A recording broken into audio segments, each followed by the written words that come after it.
Very often the friends of the administration officials, of the highest bosses, would say, you know what?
Careful. Yeah.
Please have a look to the left-hand side. You will see an open space over there toward 10 o'clock and some pine trees with a memorial next to the pine trees.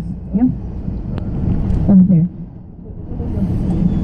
So what is the memorial about and why this open site is there? So on leaving the town of Chernobyl, you've just seen the local helicopter site. Well, if the risk of a natural fire is higher than because of the high temperature, the local firefighters take a helicopter and fly around the exclusion zone. So probably this is just the case today. Because from March to November, if there is a high probability of natural fire, and natural fire is really bad, there will be only 3 radars of such a range on the east of Soviet Union, on the south of Soviet Union, and on the west of Soviet Union. Right now we're at the western point of the furthest western point of the Soviet Union, and this radar that we are going to see and touch today. So this was obsolete. Yeah. Somebody's already after one record. At 0.38, so it's kind of. Yeah, so usually on the one we get 3 or 4 mics in one building. That's when you know I need to.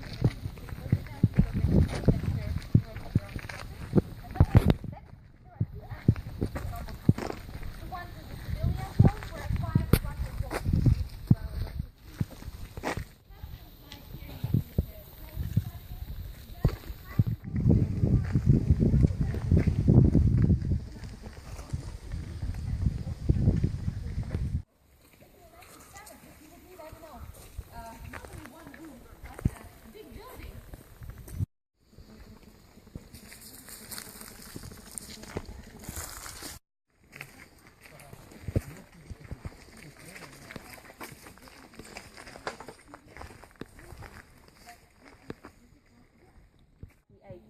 it was a polymerizing solution which was spread by the helicopters flying all over this.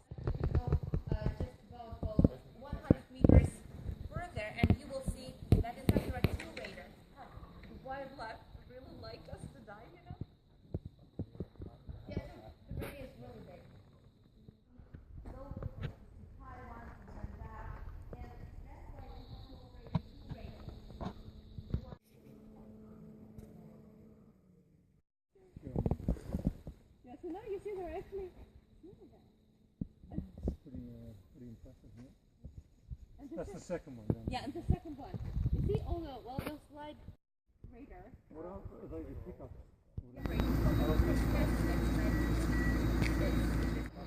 Here, the helicopter starts moving. That's what I told you talking about.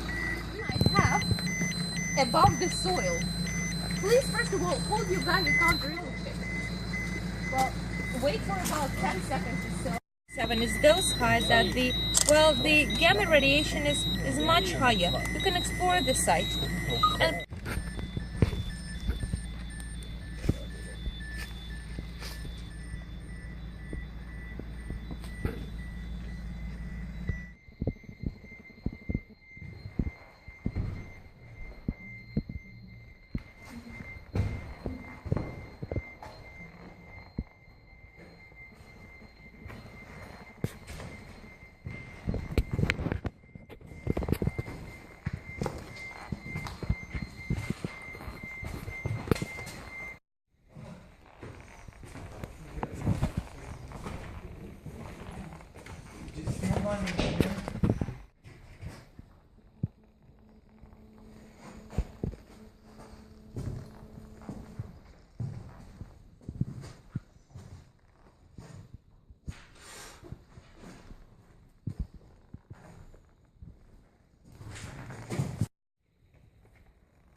over one, hiding over there behind the trees.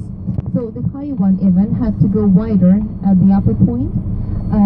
So it's about 50% ready.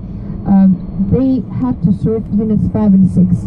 But after the accident, the night of the accident, the construction was stopped, and it's like frozen in time. The construction is not going on. It was stopped back in 1986, and since then nothing has changed in any way. What is more to our 2 o'clock over there, you're also seeing another construction site, but this one, the second one, is, it has some cranes around that. The highest building a bit corroded, reddish and grayish. So the highest one, this is the future reactor hall for unit number 5. So it was unit number 6 which exploded, but unit 5 was 70% ready when the accident happened. By the way, the same unreliable and unstable, invalid type of the reactor had to be used, so maybe it was ironically even a good thing that the explosion happened and no other reactors of the same kind would be in use anymore. Particles, all the radiation being everywhere in the environment. The construction stopped back in 1986 in April, and they never resumed the construction.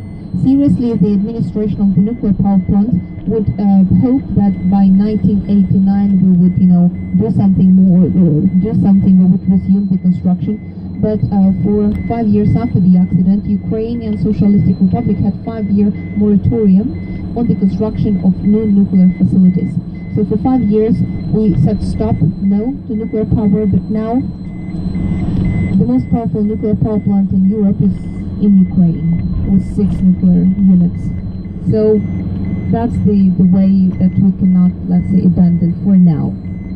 So this construction site for unit number 5 and 6 has never resumed, and those cranes have been there for those 28 years, basically encircled with a cooling channel.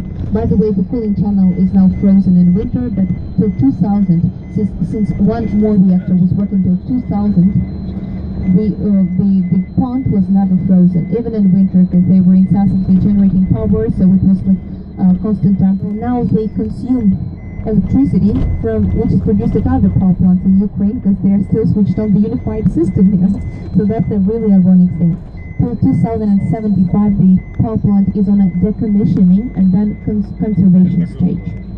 For a unit that we're about to discuss where exactly they are located, there are 2 turbines next to each of them. So the long building is the turbine hall. Now at our 2 o'clock, you see that there is a ventilation stack, a ventilation chimney stripy one. So this ventilation chimney stands for the ventilation system for the first and the second nuclear units of Chernobyl nuclear power plant. Where exactly now the nuclear units are, where the usage was, so that's unit 2. 1 and 2 make the first generation of the power plant. They're very similar in design, in technology, just the same. And the main thing is that they are separate. They are like separately located. But the thing is that the second generation of the power plant, which combines units 3 and 4, the notorious one which exploded, again, the technology is the same, but the design is different. They're joined. Please have a look at in the thick wall. And to the right from the thick wall, there is to the right, there is a metal, a bit corroded stripy roof, yeah, now behind the trace. So anyway, to the right from the ventilation stack, it was there where the so-called bio robots that you've seen today on the video were working. 3,828 people working there with their hands. Unit 3 as a result of the explosion. What is more,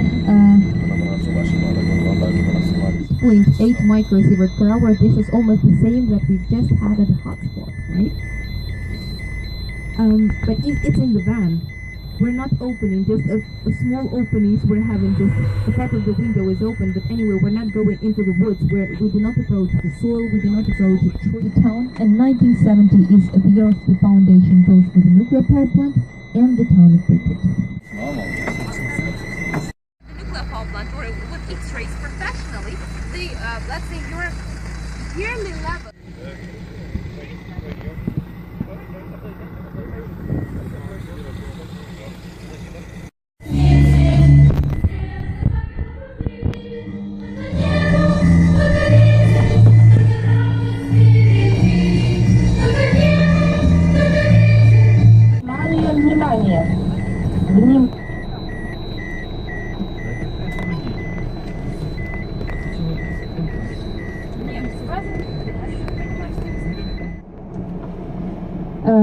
So now, ladies and gentlemen, we're going to walk around the city center and then go into some other local. Yeah. By the way, as for the volume, if it really gets nerve-wracking, you can push the left button really firmly and That's what it's for. no, that's the threshold 0.30. What if we put the threshold 11 for higher, so that it starts beeping on.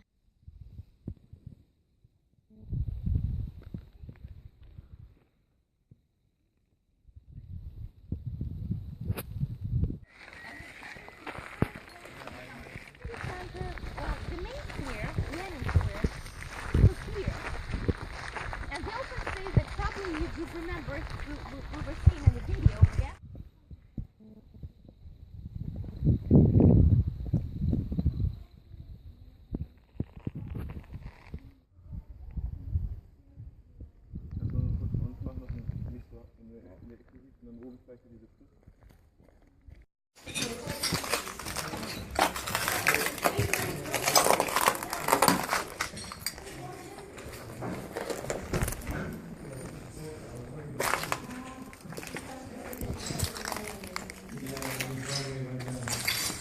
As we enter the Palace of Culture, you see a very nice mural. Well, it's not that stuff like the quite as it used to, but anyway, back in the 1970s, there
stadium, right? This stands for this the fence. There's a running tracks, but the football field.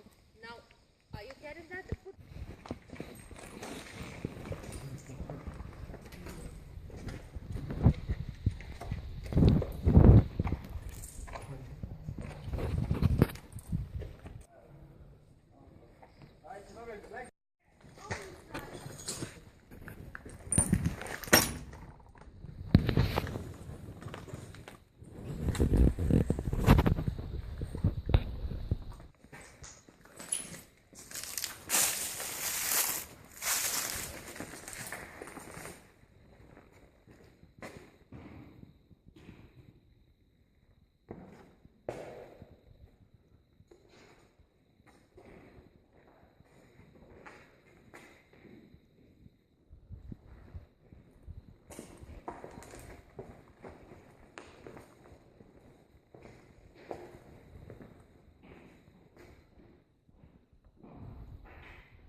Shopping mall.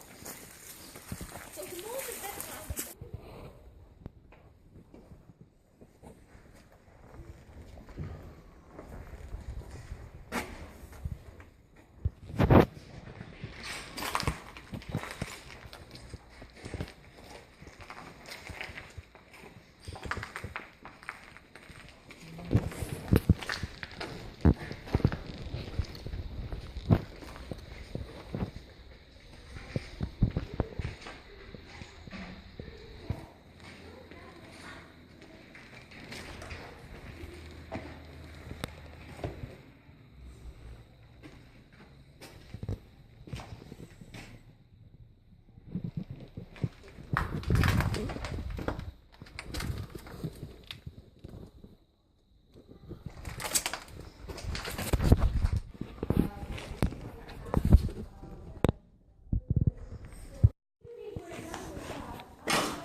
You understand what that says?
the ground floor, they would have some of those stuff.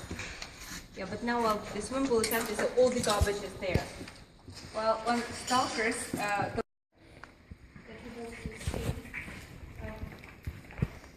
not the one sitting inside, but anyway, outside. We'll just go outside and you will see that Alien, our driver, is parked somewhere here. In a different way, we will go out through this very door. Right now we're inside, so we'll go out through this door. We'll see how drastically the environment has changed. Now, tell me please, are you ready to move on? Now the final thing we need to do is to go up the stairs and to the top of the Central Hospital. So we do that, we will need to drive a bit for about a minute or so. There are 7 of those apartments.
Now, this is a sort of a memorial called Life for the Sake of Life, with the names of those people who are the first officially recognized 30 victims of the accident. Good for ladies, just one button. Yeah, it's true.